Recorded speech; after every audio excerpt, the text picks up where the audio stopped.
Wal ikhlasu la yakunu ma'al ujub. Dan ikhlas itu tidak boleh dibarengi dengan membanggakan apa yang kita lakukan. Heran dengan dirinya sendiri, merasa hebat dibanding orang lain. Ngomongnya ikhlas tapi dalam pikirannya kau nak wong kene sing kaya aku. Tapi ngomongnya ikhlas. Dalam pikirannya rumangsa paling apik. Wa min qaulihi fi dzalika, di antara nasihat beliau dalam urusan ujub itu, la ta'jabanna bi syai'in min a'malika, jangan pernah kamu merasa bangga dengan apapun yang kamu lakukan. Wa innal ujba yufsidul amal wa yuhlikuhu, karena ujub membanggakan diri sendiri itu bisa merusak amal. Wa qala ya mu'sibina bi a'malikum, dan beliau katakan, wahai orang-orang yang selalu mengagumi amal kalian, ma ajhalakum, alangkah bodohnya kalian, laula taufiquhu au laula taufiquhu ma shallaitum wala sumtum wala sabartum. Kata Syekh Abdul Qadir, kamu jangan terperangkap bangga dengan amalmu. Kalau sampai begitu kamu termasuk orang bodoh. Kenapa? Laula taufiquhu, andaikan tidak ada taufiknya Allah. Taufik itu maknanya orang yang diberi petunjuk, tahu sesuatu, kemudian diberi kemampuan untuk menerapkan, itu namanya mendapatkan taufik. Taufik itu aplikasi atau praktikum. Tahu bahwa tarawih itu baik,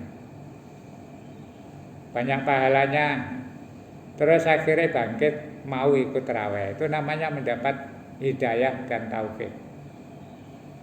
Nah, kita sering kebalik kalau mudah-mudahan Allah memberikan taufik dan hidayah. Aslinya itu kebalik, hidayah dulu baru taufik. Tapi orang misalnya kaprah. Tapi secara bahasa kualik itu, hidayah itu kan petunjuk, taufik itu penerapannya. Mudah-mudahan dapat petunjuk terus bisa menerapkan, itu namanya hidayah dan taufik. Tapi di kita itu banyak salah kaprah, termasuk mengakhiri pidato segala macam. Banyak orang mengatakan wabillahi taufik wal hidayah. Aslinya itu wabillahil hidayah wat taufik. Tapi ya wis umume ngono, diwalik malah disalahno wong. Bisa dikan sampai niku aneh-aneh wae. Ya sing aneh iki sing ana ilmune kok. Kadang-kadang tren-tren begitu itu aneh kok. Ada sekarang pungkasan pidato itu ada tren baru, nasrum minallah. Itu gandengannya wafathun qarib. Nasrum minallah. Itu urusannya dengan Rasulullah waktu perang. Kita harus tetap semangat. Nasrum minallah wa fathun qarib. Nanti akan dapat pertolongan Allah dan kemenangan akan semakin dekat. Saiki diganti. Nasrum minallah apa? Fastabiqul khairat apa ala sabilil haq. Nasrum minallah ala sabilil haq. Wong tua-tua biyen niku nggawe istilah itu. Ya sudah dipikir karena ada ilmunya. Saiki kan keren-kerenan. Apalagi yang Arab-Araban itu. Banyak orang nggak ngerti bahasa Arab, titik-titik coro Arab. Di WA itu banyak menang-menang wong muni tabarakallah. Fi amanillah. Itu kan banyak. Padahal biyen akeh kiai tapi gak tapek ono ngene. Saiki artis-artis itu. fi amanillah, terus bareng ngono tabarakallah. Terus ketika orang melakukan sesuatu atau sukses, itu diucapkan tabarakallah, masya Allah ya. Tabarakallah itu artinya Allah itu maha baik.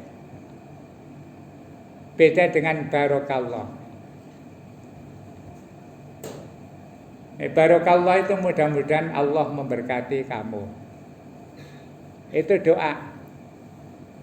Jadi kita misalnya ketemu teman, kemudian berbuat baik dengan kita, ya. Kemudian yang ngasih sesuatu, itu imbalannya bukan tabarakallah, barokallah atau jazakallah. Ya tren-tren itu kadang-kadang menjadi ketoke Islami. Pokoknya ini sering ngomong bahasa Arab itu berarti agamane kuat, padahal ya belum tentu.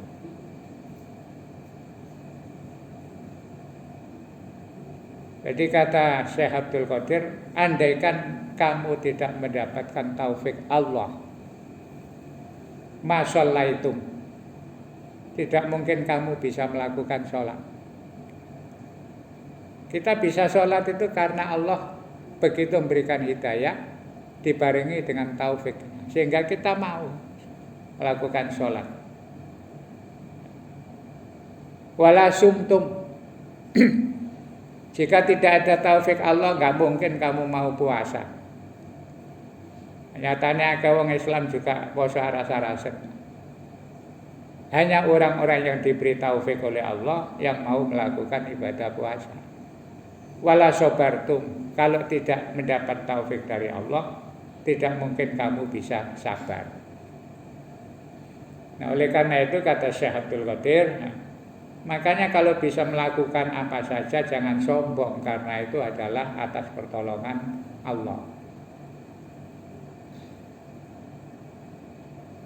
Jadi ini harus latihan. Apa yang selama ini kita lakukan itu jangan merasa hebat, merasa pede, bisa begini, bisa begitu. Semuanya itu karena hidayah dan taufik dari Allah Subhanahu wa taala. Pun waktu ini mau habis.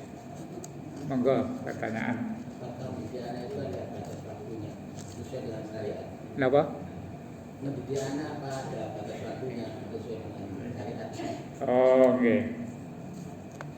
Jadi anak niku ya ada tahapan-tahapan. Pertama,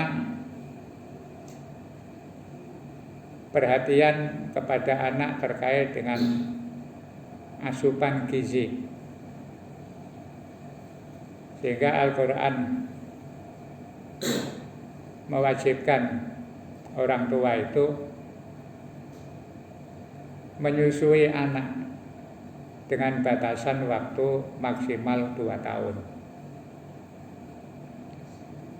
Dan ini bagian dari peduli dan perhatian kepada anak sebagai kewajiban. Makanya ibu-ibu itu kalau paham tentang syariat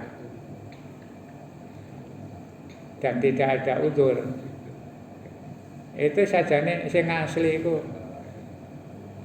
ya nyusui anak itu lebih baik disusui sendiri.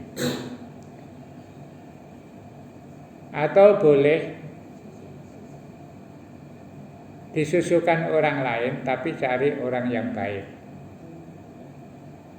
Maka tradisi di zaman dulu orang Arab itu, orang-orang kaya khususnya, itu kalau sudah anaknya lahir, itu disusui hanya beberapa hari, terus setelah itu cari ibu susu. Dan mencarinya itu ke desa-desa. Mergo wong desa iku akeh sing sik murni. Perilakunya masih banyak yang baik, belum terkontaminasi dengan budaya-budaya kota. Nah, dulu itu kalau ada ibu-ibu susu itu ya wong desa-desa, termasuk ada kampung namanya Kampung Sa'diyah. Itu nama kabilah.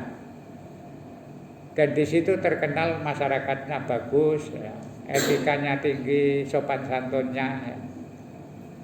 Kemudian udaranya segar. Maka Rasulullah itu dulu yang nyusui kan terkenal namanya Halimah As-Sa'diyah. Nah itu pertama, ya, masa kecil masih bayi itu ada perhatian harus diasupi dengan asupan gizi yang baik. Nah, sekarang katanya menurut dokter ada yang lebih baik, ya gizi yang sudah diformula, susu yang sudah ya dikaleng-kaleng itu. Susune sapi, susune wedhus. Kadang-kadang terus orang-orang sekarang ini anak enak, kalau ngapain ini anak sapi kan. Kadi susune ibu, kadi susune wong. Itu bukan begitu, artinya perhatian terhadap gizi. Nanti begitu menginjak usia 5 tahun sampai 7 tahun, itu sudah pada saatnya dipahamkan tentang beradaptasi dengan kewajiban-kewajiban agama. Ya diajari dijak nang masjid, dijak ikut kegiatan-kegiatan agama. Misalnya terus ono istighosahan, tahlilan, sajane gak apa-apa dijak, pokoknya iso diarahkan. Cuma ya gak oleh berkat. Jadi niat supaya anaknya ngerti wae, ben tuan rumah iku gak ketar-ketir, anakku tak jak tok aja gak usah sampean kai berkat tadi. Kadang kan iku arek cilik kae ono. Nek ana luwehan gak apa-apa. Utawa bapake sing ngalah. Wis anake sing nggawa, bapake gatik. Cuma kan itu ya gak usum. Kadang pemane diundang kemanten, anake cilik dijak kabeh. Lah sing ngundang iku bingung, iki anake dijak kabeh. Nggawa tas kresek bisa.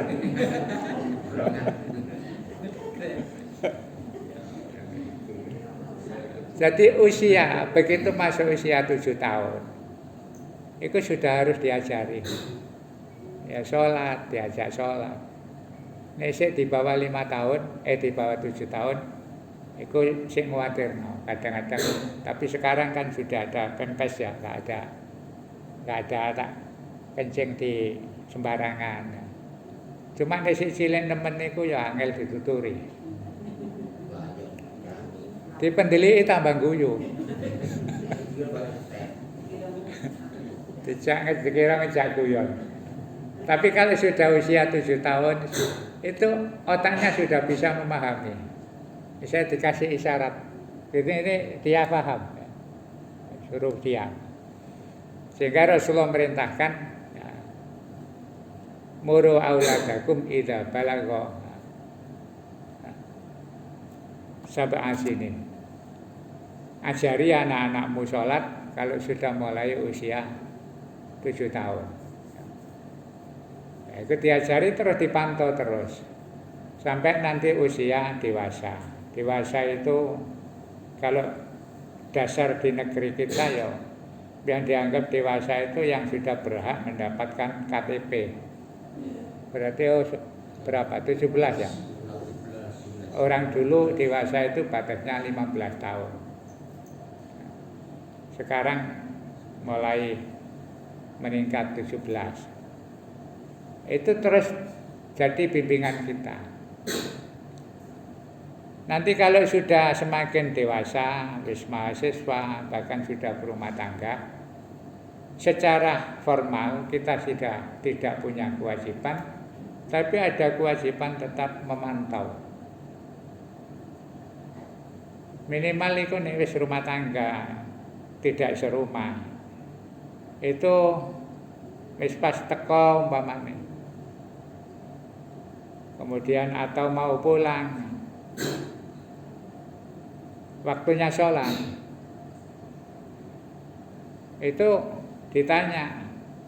Misalnya tekoi pas zuhur azan, kita tahu jelas belum sholat. Nanti satu saat kita ingatkan, kamu sudah sholat tak? Waktu mau pulang juga begitu. Menjelang waktu sholat, gak sholat dhisik tak nanggung. Paling tidak mengingatkan. Ya sana jawab gampang kok sholat di sana. Ya sudah, yang penting kita sudah ingatkan. Termasuk begini ini wayahe poso, kadang-kadang anak-anak itu kan ya wong jenenge arek. Mari sahur itu kadang ngantuk turu. Nah, kita pulang dari masjid sik melungker minimal ditanya. Dibangunkan, kamu tadi wis sholat kan? Itu kewajiban. Jadi tidak ada orang tua lepas ngawasi keagamaan anak, walaupun anak itu sudah berumah tangga, sudah punya anak juga. Diingatkan, wis sholat tak kamu? Jadi gak terus nek wis arek wis gede kok wis urusane dilepas. Kita harus tetap mengingatkan. Ya, ini tambah gede kan rada angel, minimal diingatkan, sudah punya tanggung jawab. Kau bisa diajar kau isih cilik. Arek wis gede. Jadi kewajiban ya, membimbing anak sampai keturunan semuanya. Itu ya pokoknya kita seurip wajib mengingatkan. Makanya di doa yang sering kita baca itu kan Rabbana hab lana min azwajina wa dzurriyyatina qurrata a'yun. Ya Allah, berikan kepada kami, keluarga kami, istri kami, anak-anak keturunan kami menjadi anak-anak dan keturunan yang qurrata a'yun, membuat kita itu tenteram. Dan kita wajib mengingatkan, tidak boleh lepas. Termasuk nidai umur panjang, menangi anak putu, itu juga jangan angkat tangan. Ya, putu itu kita dikasih usia panjang, berarti Allah masih memberikan apa? Kesempatan kita untuk membantu anak-anak kita, mendidik cucu. Aja dadi wong tua wis urusane mboke, aku biyen wis ora kok. Tidak bisa begitu. Dzurriyah itu ya sampai terus ya. Selama kita masih diberi hak hidup, bahkan nanti sampai pada apa istilah itu ngisore putu itu boyot ya. Sampai duwe boyot, cuma ya bahasa Jawa itu bae ya diceluk boyot, anake cuma celuk boyot. Iki boyotku, padahal boyot itu istilah apa mbah ke atas. Nah itu masih begitu. Makanya nggak boleh lepas kewajiban kita, terutama kepada keluarga. Ya, itu harus kepada orang lain saja tetap harus ingatkan. Jadi makna dari ku anfusakum wa ahlikum, ahli itu maknanya keluarga, bukan sekedar anak istri, tetapi sampai kepada cucu cicit itu kalau masih diberi kesempatan hidup, ya kita harus bareng-bareng ikut menjaga. Begitu pun jam. Oke. Misalkan kita melakukan suatu kebaikan gitu, adalah istilahnya bersedekah atau segala macamnya itu, terus misalkan di dalam perasaan hati itu ada rasa senang karena bisa memberikan manfaat, itu apakah diperbolehkan atau bagaimana? Ya, terus yang kedua tadi yang mungkin poin-poinnya saja yang diucapkan Rasulullah ketika tadi merasa istilahnya itu merasa tidak sempurna ketika melakukan bayar tadi, doanya tadi nopo. Iya. orang berbuat baik merasa senang, bahagia karena bisa melakukan sesuatu yang bermanfaat, ya itu bentuk dari syukur kita. Makanya orang itu kalau berbuat baik terus ada manfaat, itu kan orang yang beriman mesti ucapan alhamdulillah. Contoh begini, ngasih orang mbok sarung, mbok kelambi, mbok apa saja, terus ketok di alhamdulillah rek, sarung sing tak kei digawe salat.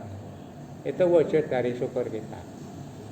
Bukan kita bangga, tapi mensyukuri ternyata yang saya kasihkan bermanfaat. Makanya yang kemarin dibahas ning ngekeki wong aja sing elek-elek. Disortir wareng sing elek dikene wong kae. Niat ngekeki itu kono sing anyar. Nah, kalau soal misalnya ngekei luwean-luwean itu ya wis biasa saja. Tapi yang namanya ibadah ikhlas yang benar itu ngekei sing apik tapi ya, dengan harapan itu bermanfaat. Yang nomor loro apa nih Pak? Poin dari doanya Rasulullah tadi. Oh ya. Doanya panjang. Oh ya, intinya itu 3. Ya. Jadi ya Allah, ya, kalau dipuji orang ya, atau ya apa sajalah. Sekarang orang muji kadang-kadang komen lewat FB, kadang komen lewat WA. Itu ketika kita baca, biasanya dipuji kan senang ya. Nah, ketika senang itu doa 3 itu perlu dibarengkan ya. Ya Allah wong iki gak ro aku. Ya. Jadi kita minta ampun pada Allah karena sebenarnya orang yang muji kita itu tidak tahu kejelekan kita. Kita ini dianggap orang terhormat itu karena kekurangan ini ditutup Allah kan. Ya. Coba kalau dibuka gak ono wong terhormat. Karena semua orang punya salah, punya kekurangan. Makanya kadang orang itu bisa terhormat di luar, tapi di rumah malah agak terhormat. Soalnya kaelekane konangan bojone, konangan anaknya. Tapi kalau di luar, Allah tutup kekurangan kita, aib kita ditutup, sehingga orang melihat kita itu baik-baik saja. Maka kata Rasulullah, jangan pede, kamu itu dianggap orang baik karena ditutup Allah kekurangan. Makanya ini dipuji, minta ampunlah kepada Allah. Pujian-pujian yang baik itu kamu minta supaya jadi kenyataan pada dirimu. Jadi maksudnya itu, antisipasi supaya kita itu gak jadi wong petenteng-petenteng. Rumangsa hebat dhewe. Kadang wong sak kampung dianggap gak ono apa-apa nih. Malah kadang ngomong, gak ono aku gak dadi.